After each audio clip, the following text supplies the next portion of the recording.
Hi, hello. It's Jesse LaSala Show, episode 103. My guest today, Mr. Nick Cline. Nick, how say you? I'm doing good. How about you? Very good, very good. That name, Nick Cline, it's very easy just to make into one name.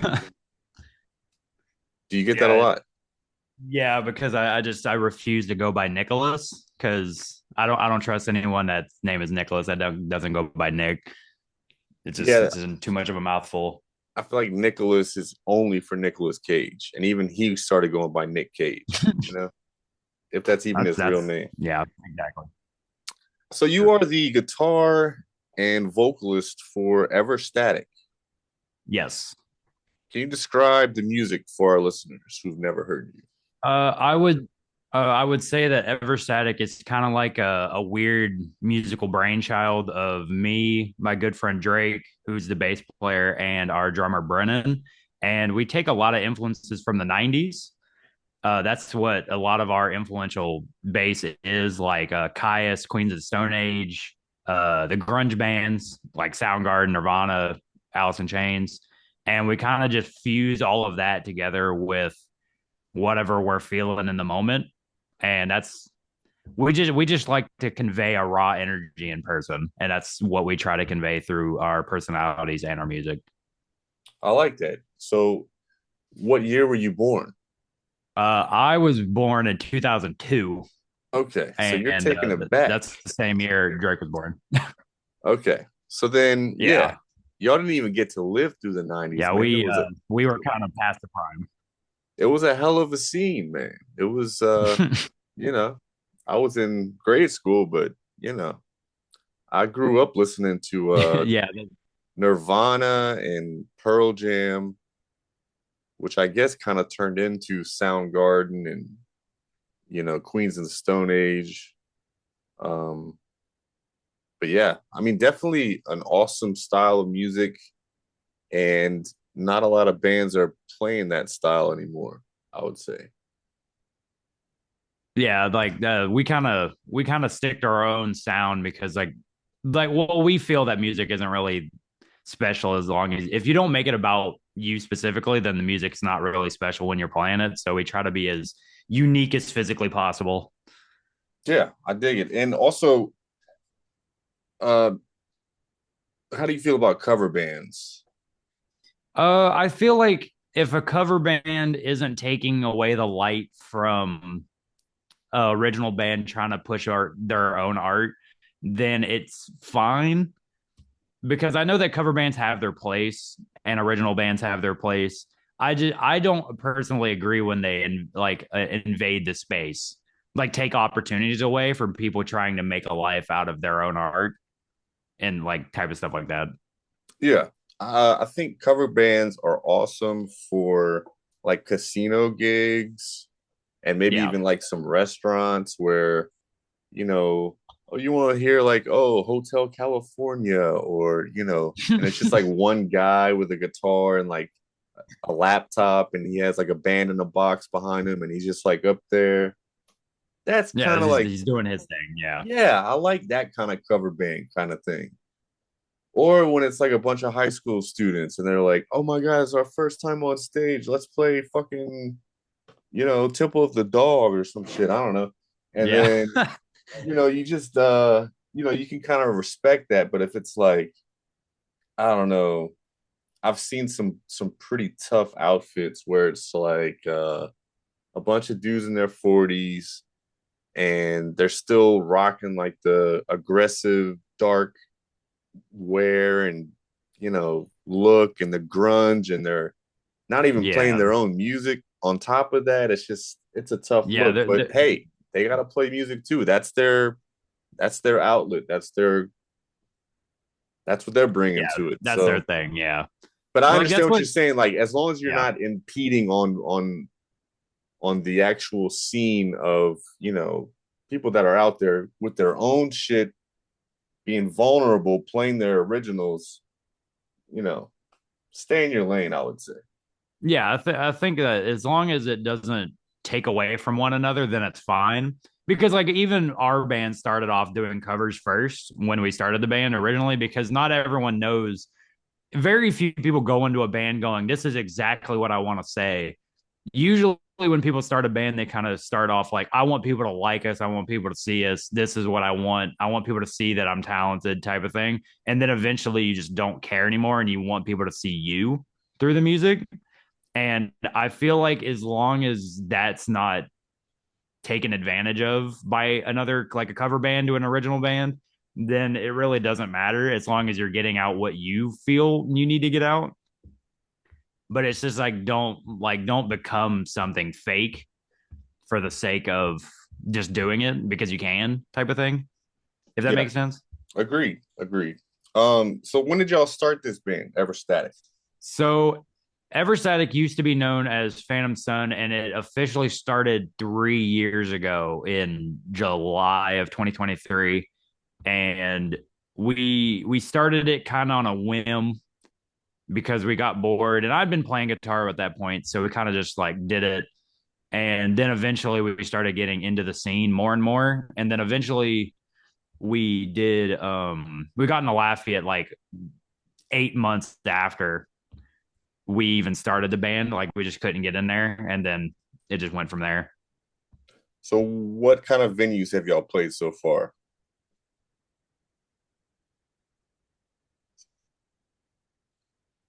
So we've we've played at places like Feed and Seed, Loose Caboose. We took a very on the whim thing because we know that we know what we want out of music, so we kind of take giant leaps. So we took a little mini tour in our first 8 months as a band, and we went to Richmond and we played there. We played at the we played at a venue in West Virginia where I'm originally from, and we played in Knoxville. And that was our first little like tour thing, and that was our first big jump. We did it in a pickup truck, shoved 3 people, amps, everything into one, like 4 people into a truck, and everything like that. And then we took another tour last year in October, and we played at Whiskey A Go Go, and we played in San Francisco and Idaho and Wyoming and all that.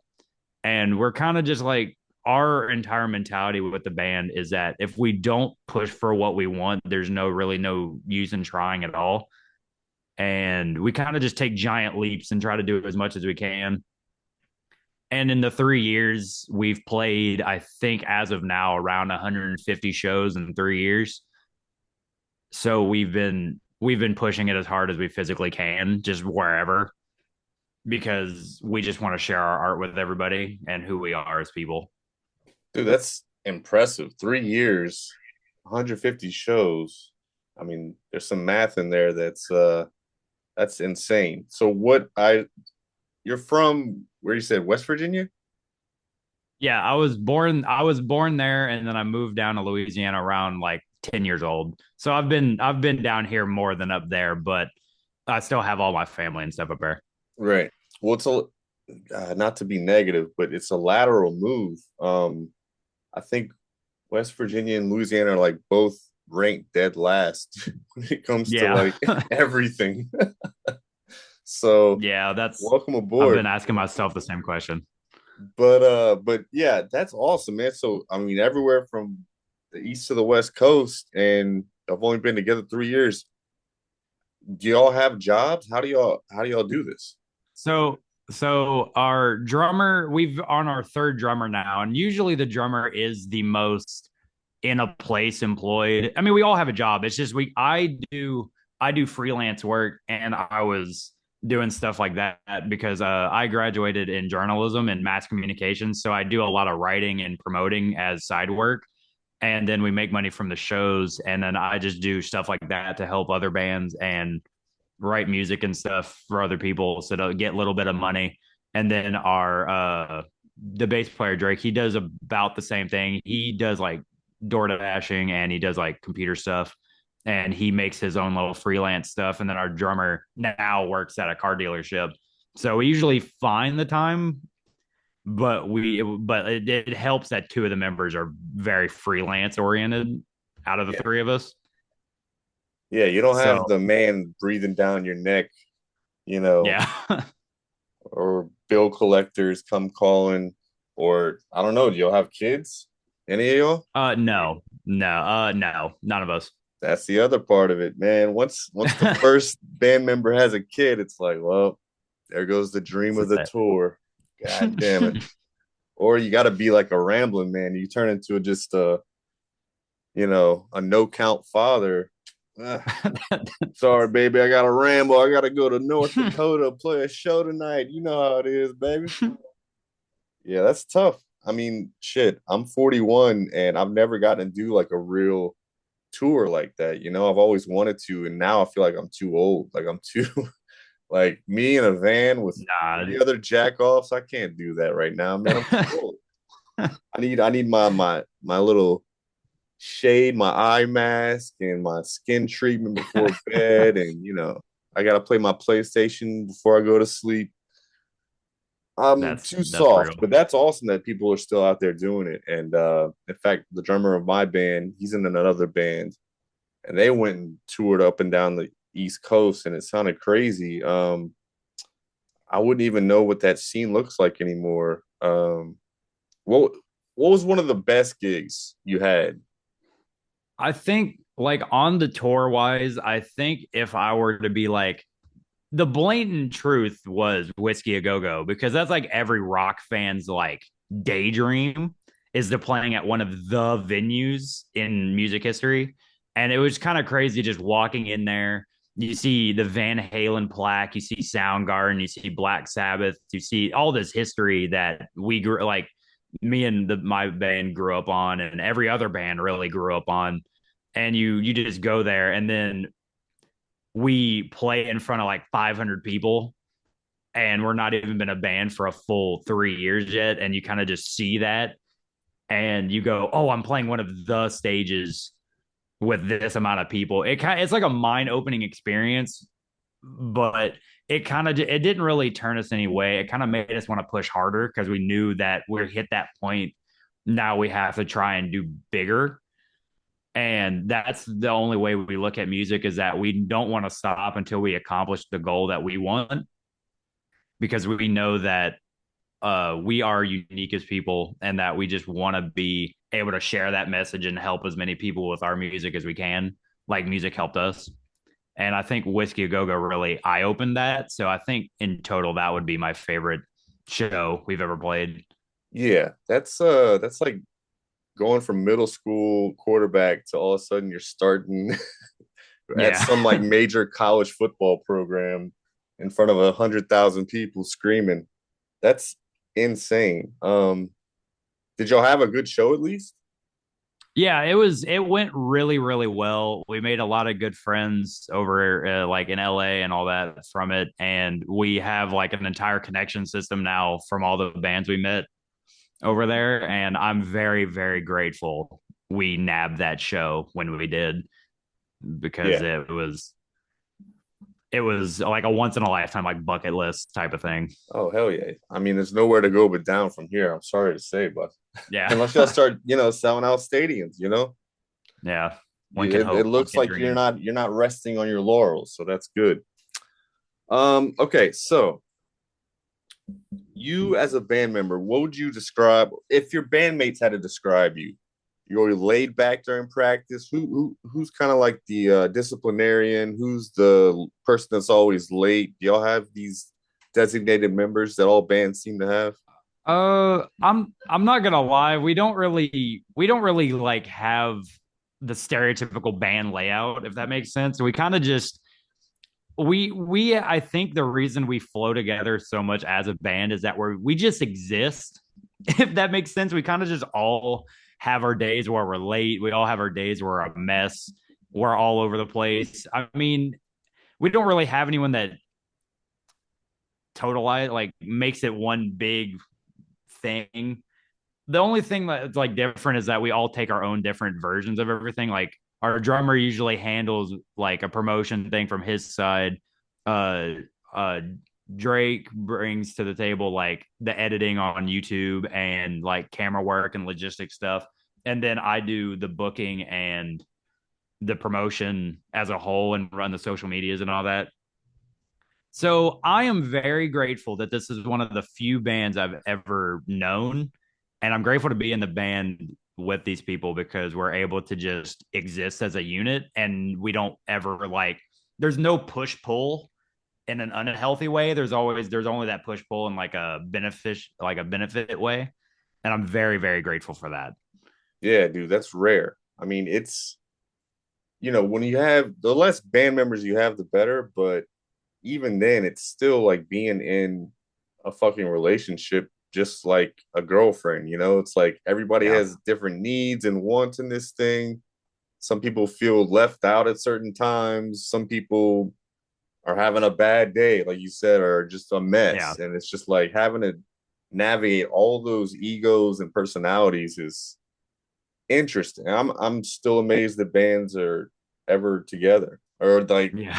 they hate each other, but Yeah. they sign this fucking deal and they have to go on tour and play these songs that I'm sure they hate by now or something. It's just like all Yeah. that goes into what you get whenever you put on one of their songs. You don't think about all the hard work Yeah. and the frustrations behind the scenes and everything. So yeah, Yeah. you're a very It's lucky guy to very be in a grateful. trio like that where y'all are Very, tight. Well, very, when are very y'all grateful. playing next?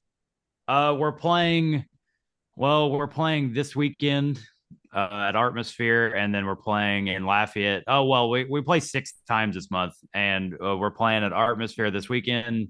The next Tuesday, we're playing at Green Room, and then so on and so forth around or wherever. We're kind of just all over the place. We have like 30 more shows for the rest of the year, so we're kind of just bouncing wherever. Goddamn right. I like it. Well, all right. I have some dumb, ridiculous questions that also I'd like to know the answers to. Are you ready? Yeah. What do you think about wearing sunglasses inside? I think that you have to be a very specific type of person to wear sunglasses inside without looking like a D bag. Okay, so it can be done, but only the right It can person. be, but you have to be very specific type of person.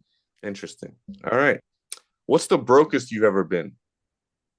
Now, Okay. Somebody send this man over some money. I assume during the tour you peed in a bottle. I have pissed, shit, and pissed. I have pissed and shit outside and in bottles. So, Nice. not shit in bottles, but I've thought about it. And Okay. dire straits, you think about it. Have you pissed in a bottle while in your own apartment? I have pissed in a bottle in a lot of places that I don't want to admit to people. Okay. Well then it's now becoming something I feel like for you is a fun thing. Yeah, it's entertaining to have such a lack of shame that you could piss wherever you can, like a dog. I mean, look, I am a notorious sink peer. I love peeing in the sink. I'm tall. Oh, It's right oh, there. It's just like a urinal. And it's you know, perfect placement sometimes. yeah, and I place it in a night. It's not splashing all over the place. People, come on, get real. It's not like I'm pissing on my own toothbrush or anything. And I get it right down the drain. The alternative, you ask, I'm 6'5". I'm staring down at the toilet. I piss in that, water's flying up over my shoulder, It's becoming like a So Las Vegas hotel fountain. exactly. So yeah, it makes sense to piss in a bottle, in a sink, in a pinch, Yeah, or just for pleasure. yeah, like in the moment. Yeah. Yeah, there's whatever floats somebody's boat. You just got to pee when you got to pee, man. I don't. It's just can't hold them down. And urine is sterile. You're The you're more you right. know. You're right. Um, have you ever pawned anything at a pawn shop and regretted it? I have actually, I've only been into a pawn shop, I think 4 times in my entire life, and I have never pawned anything. I kind of just go in there, and most of those times when I was little, and I kind of just was dragged in. So I personally have never pawned anything. Don't they all smell the exact same though? They all smell like desperation and sadness And and a hint mildew. of like oil. in the Yeah, background. Yeah. that is true. Very true. Yeah, I'm sad to say I've pawned off in my day. Like back when I first got my own vehicle and I had to pay for my own gas, suddenly all my old video games were just like gas money, like Yeah. I gotta drive everybody around town. I'm gonna go pawn off this Nintendo game from that's probably worth money now. So that's why I said, do you regret Yeah. it? Because I look back and I'm like, damn, I had the original Ninja Turtles on NES. Damn. But what can you do? Do you have a guilty pleasure besides masturbating? I don't really understand. I'm not gonna lie. I don't know what is considered a guilty pleasure or not. So, like for me, it would be masturbating, but also PlayStation. Like I know I shouldn't be Oh, playing then video yeah, games. I have like an unhealthy obsession with comic books. Does that count? Okay, yeah, perfect. So I'm a yeah, big so like, do you collect them or do you read them or do you write uh them? I mostly just collect and read them. I would like to write one because I write stories anyway, and it would be cool to write one day. It would be cool to think about. But you would need to find an illustrator. You're right. Yeah, All right. that's the that is the biggest hurdle. The last time I looked at a comic book, there was like the dialogue was insane and like the pictures were like an afterthought. It was like Yeah, all this thought bubble that was like as big as the page and then like a little tiny guy over here like doing something. And he had like yeah. this whole existential thought that led up to him just like throwing a ninja star. I was like, Yeah, man, that's what I've comics have noticed. changed. Oh yeah, I've noticed a lot of the newer ones are just like every time you open up a comic book, it's existential dread, and then they have like the most mundane task they physically can do. Yeah. We have to run over here to stop it. But should we stop anything? What is everything? I don't know. What is What Yeah. is life? What is happening right now? Um, what was your high school mascot? I think it's a tiger, like everything else in Louisiana. Tigers, It's purple and lions, gold. bears. Yeah, Yeah. purple and gold. Everyone wants to be this one thing. We're gonna reuse the same mascot over and over and over again until it gets fun. Yeah.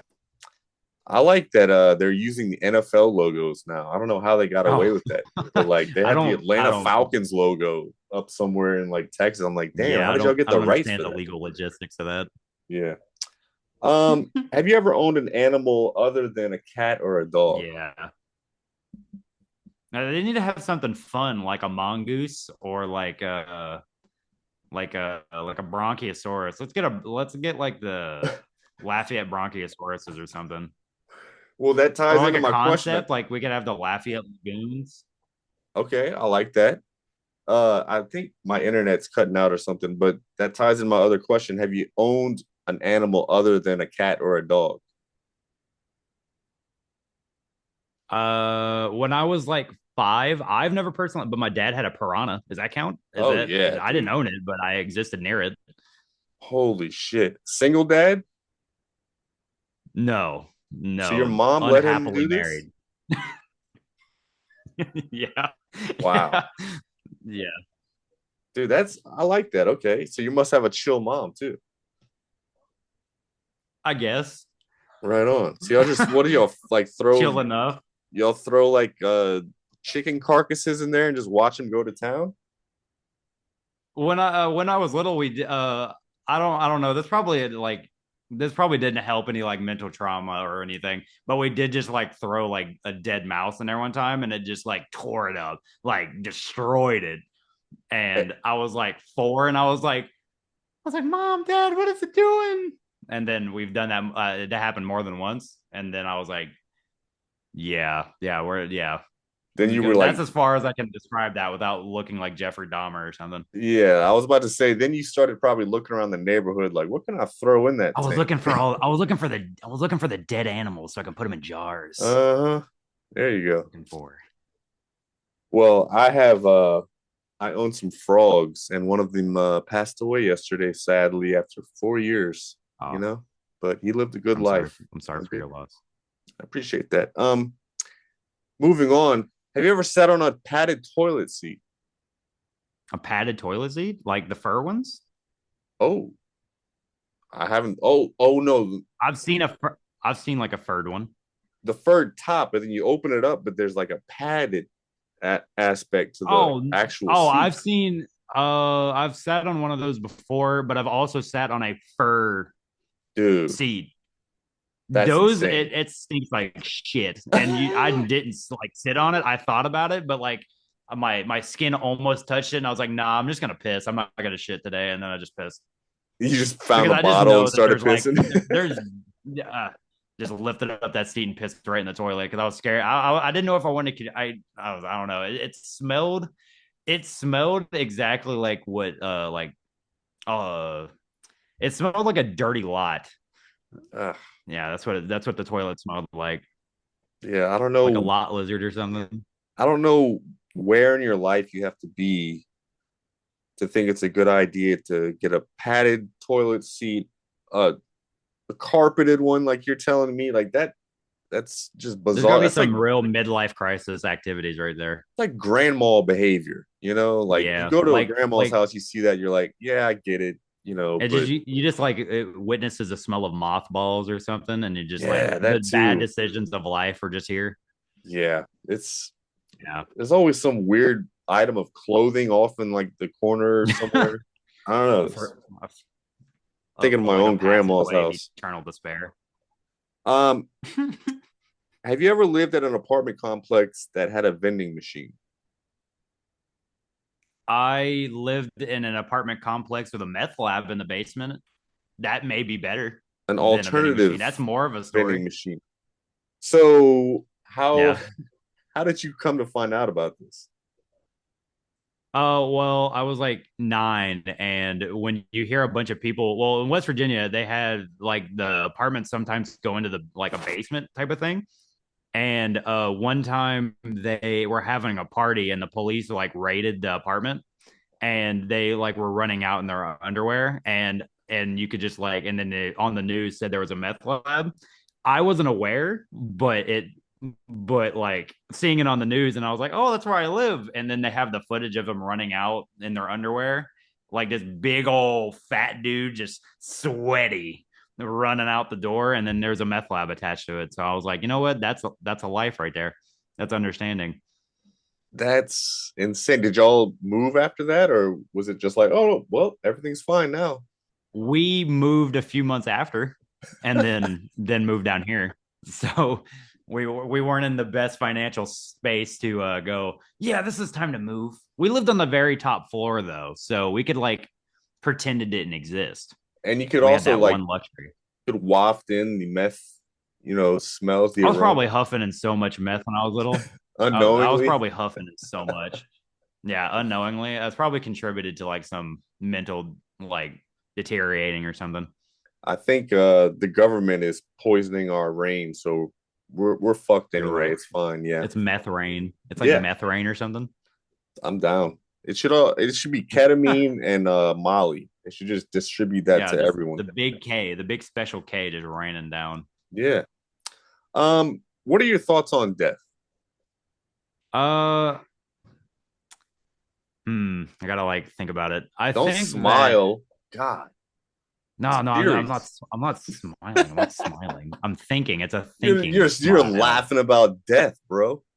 I think that it depends on the person. As long as you live your life and you don't regret anything and you live it to whatever you think, then then whatever you feel like your life is worth, the death makes it fine. And then you kind of just disappear into like a vacuum. So worrying about it's not really going to do you any harm, and it's going to, if you worry about it too much, it's going to do more harm than good. I mean, because you kind of just you should appreciate the life that you're living instead of just worrying about it constantly, because eventually it's going to happen anyway, type of See, thing. you're pissing me off right now. That's what everyone says. You're like, oh, don't worry about it. It's gonna happen. Just try to But enjoy if you life. were to ask me on a different day, I would have probably said like have a micro panic attack every time I think about it. I know. I guess I want everyone to suffer with me. I want everyone to be as obsessed with it and consumed by it as I am. But I want everyone to have a midlife crisis every time they think about it for more than 2 seconds. yeah, I mean, I want everyone to suffer. it's fools can't suffer in groups. No, that's not even a real saying. Oh Fools no, suffer. like if I were to give like a if I were to think about it fully, I think that I think about it more often than I should. But I think the reason I have that stance is that I've thought about it so much that my brain kind of like numbed itself. And it's like ever like I think my opinion on it kind of changed to a more of a oh it happens type of thing once my dad passed away a couple years ago, because then when I found him passed away, my brain kind of just shut off and I was like, oh, this is a reality type of thing. And then like it's no matter what you do, it kind of just occurs. And like to get over that trauma, I was like have to just like, okay, yep, this is a it has to happen type of thing, to get over it. Damn. So you actually walked in and found him. Yeah. And what had Yeah, happened? it was he had a heart attack, but he'd been sick for a while, but it kind of just but I am grateful that I was the one that found him instead of my little siblings because I mean, Yeah. I would rather take the burden of it than little itty bitty children. Yeah. Well, damn, I'm sorry to hear that, man. That's fucking terrible. I always try to end the show on what do you think happens when we die? And I need to think of a Yeah, just happier way to end the show. yeah, just lay it on. Let's lay the whole trauma pile on you. Can't end it now. All right, I'm gonna search for a happier ending question. Um, Scrambling. Oh, he's scrambling now. Oh have you no. ever have you ever clapped after the plane successfully landed? No? Is that a Oh thing? no, the internet spiked. I couldn't hear you. No, Have I you couldn't ever hear you. The internet clapped? spiked. Have you ever clapped at the end of a flight, like whenever the plane lands? I have been on one flight my entire life, and I saw this 35-year-old person clapping at the end of it, and I wanted to low key jump out the window of the plane. So if I ever get to the point of having to clap at the end of a flight, I have given up. And just Yeah. know publicly, I have given up, and that's not me anymore. That's a clone. Okay. They've That's gotten how me to or tell. something. Because Yeah. Okay. yeah, So that's terrible. I'm asking you for forgiveness because I did it one time, but I was 13 years You old. clapped at the end of. I Okay, was, well, see that's forgivable. Okay, and it was a you weren't flight fully conscious yet. from New Jersey to Paris. So it was a long ass flight. Okay, see, yeah, that kind of like I'm safe. I'm finally able to enjoy my day. Yeah, okay, Yes. see now that's different. As a child, that's like a cheering circumstance. Now, if you were like 36 doing that, Yeah. I would have to stand with you and unforgivable. punch myself. Yeah. Absolutely Just unacceptable. give up. Well, Nick, I'm sorry that my internet is being such a dick right now because it's ruining our perfect conversation. But I'd like to have you back on the show whenever you can. I appreciate that. Thank you. I Uh, would love to be back. This is very entertaining. Final rant though. Give the listeners 90 seconds why they should watch this episode and why they should go listen to your music. Go. If you should definitely watch this episode because this is the most chaotic thing you could probably watch whenever this drops because the internet is spiking. I'm just saying words and we're bouncing off like padded room thoughts. And that is definitely a reason to watch this episode. If you don't watch this episode, I will cry myself to sleep. So not only will you be contributing to the mental health downgrade of a human being, you will be missing out on a great time and you should go listen to my music because it's equally as chaotic. It's loud. It's very fun. We're nice people. We care about good messages. And if you want to go cry yourself to sleep while banging your head against the wall, our music is for you. And that is the only way I can sum that up. That Perfectly was less said. than, that was perfect. Perfectly said. My man, Nick Cline. Everybody go check out Ever Static. I'm assuming on all streaming platforms. every streaming platform, including Roblox. Let's get it. And until next You're time, on don't Roblox. die.